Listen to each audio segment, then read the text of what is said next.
Hey y'all, my name is Nina Haines. I'm 30 years old and I am from Madison, Wisconsin. As you guys can see, I'm in security. I'm a supervisor, also a CDL license holder. And what I could tell you guys is before I learned stock options, I traded Forex. Trading Forex for 6 years and being an experienced Forex trader and then coming into stock options has been a no-brainer.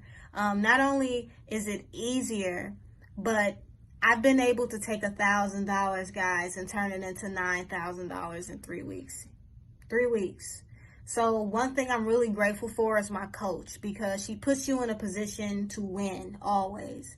Not only are you going to earn as you learn, but you're going to be put in a position to learn how to fish for yourself. And that is something that I love. That is something that I'm excited about. Not only do we have those things alone, but the energy is fantastic. The support is fantastic. My coach is fantastic.